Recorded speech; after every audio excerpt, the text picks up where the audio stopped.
Hi, my name is Glenn Wrightson, Glenn with two N's.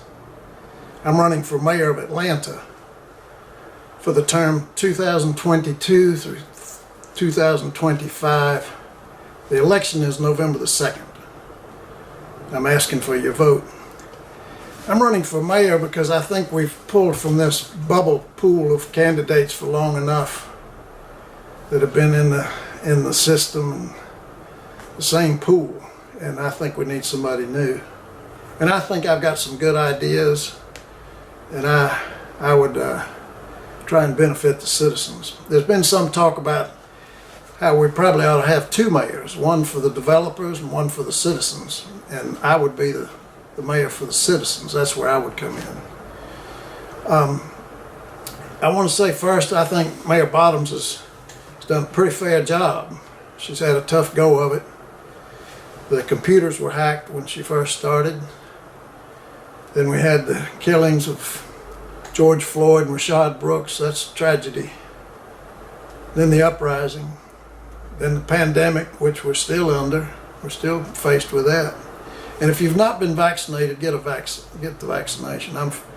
I've studied biology in college. I went to Wake Forest University, Winston-Salem, North Carolina. Majored in business. Studied biology and classical Greek.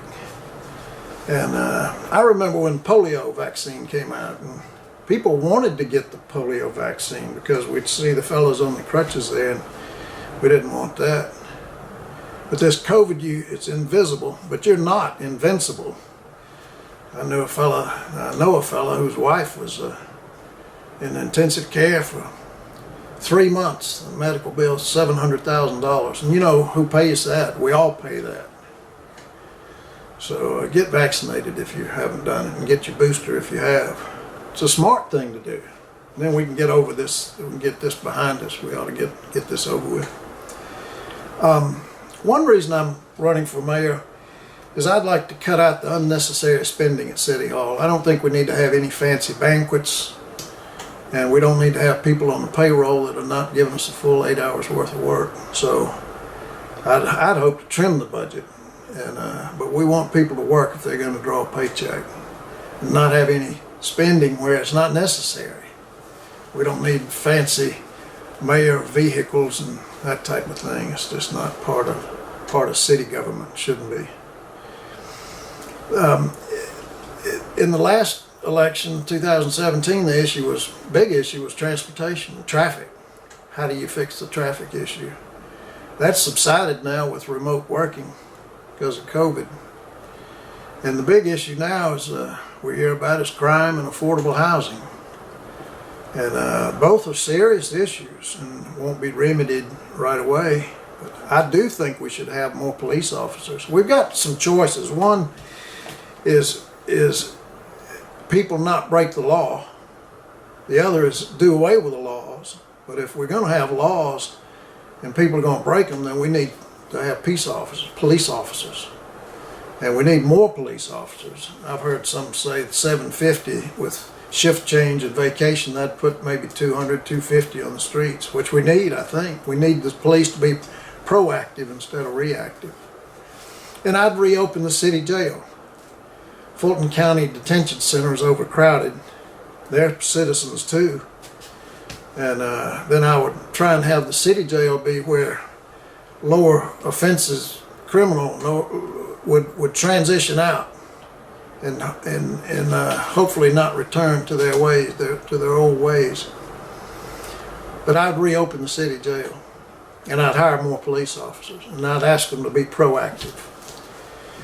On affordable housing, that's a big issue there. I mean, we're all pinched right now with affordable housing issues. I think one of the things that the city can do right away to help in that regard is control expenses where possible.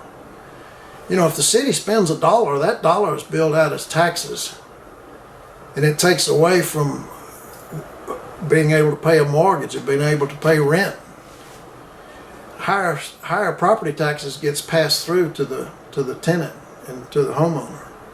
So anywhere we can save money in city government and get streamlined, more productive, more efficient, then that helps the affordable housing issue.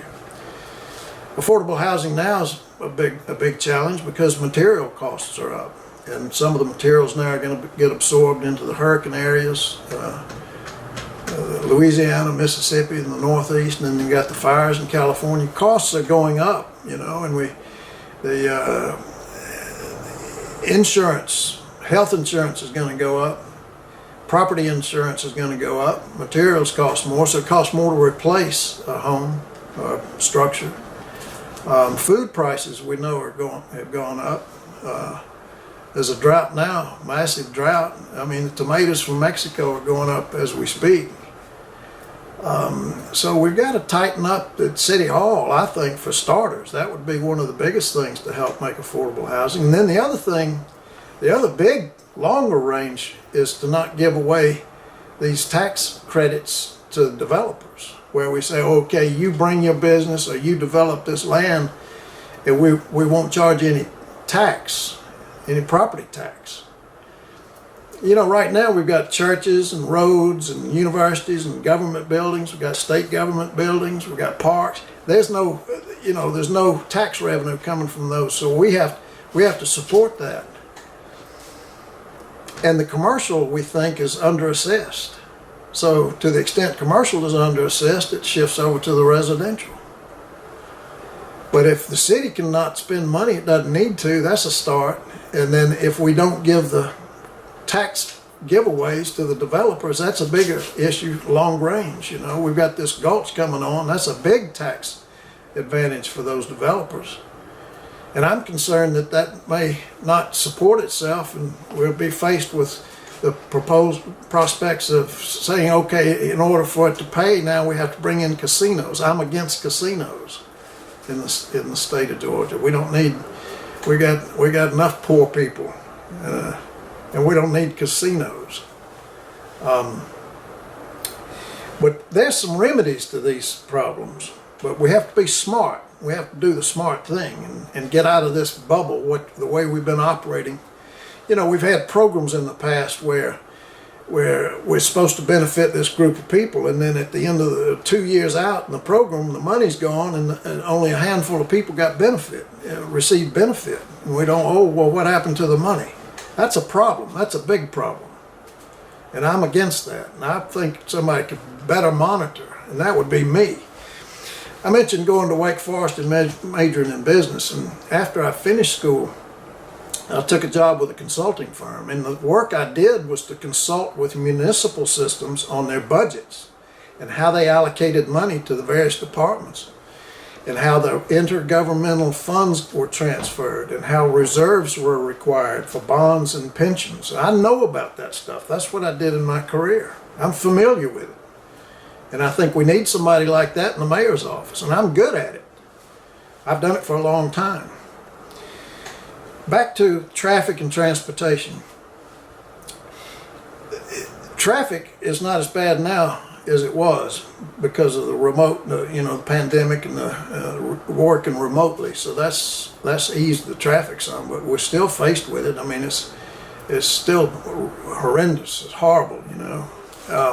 And it's a waste of time and energy, and it pollutes. It's just real bad. So I think we ought to lead the way and go to EV vehicles, electric vehicles. And as mayor, I would see to it that over a period of 3 or 4 or 5 years, we transitioned, rolled out the inventory with the gas powered and bring in the electric vehicles and promote electric vehicle charging stations in new developments. But I'm in favor of the transportation projects on the drawing board for the corridor, the streetcar corridors. If you're not familiar with that, there's 64 miles proposed. Will be corridors, fingers reaching out to the Beltline, and then the 22 miles around the Beltline streetcars. I'm real in favor of that. That's smart. That's what we need. We got to think in terms of the future, not 2 years, 5 years. We've got to think 10, 20, 30 years out. We're not going to have fewer people, we're going to have more people. And we need to prepare for that with better transportation. And I'm in favor of that. As mayor, I would say within the first 3 months we'd break ground on one of those corridors. I'd see to that. There's many things we can do. I'm in favor of increasing recycling. And I see some people just have green bins and don't have the blue trash bins. That's everybody should recycle. And I think we could have a center where the homeless may sort the recycling materials and maybe even be housed there and earn a wage possibly. And I'm in favor of having a center where we shred truck and automobile tires and make our own asphalt and fix the roadways. We need to patch the roadways, resurface the roadways. They're in bad shape. And we have high property taxes, but we got poor roads and infrastructure. We need to fix the infrastructure and the roads and do what's smart, what's expected of a city government, and cut out the fancy banquets and cut out the fancy spending and get down to business. That's what we need to do as a city government. We've got, I've talked about expenses going up for insurance and cost of food and stuff. Well, the city government needs to produce and not contribute to the problem, but help alleviate the problem. That's the goal, is the city government would benefit the citizens. And that's where I would come in. And I hope you'll vote for me. The election's November the 2nd, and we can turn this thing around if enough people vote for Glenn Wrightson. I'm the last person on the ballot, alphabetical. I'm the last person on the ballot, but I'm the first for us to have common beliefs about this. Vote for Glenn Wrightson. Thank you.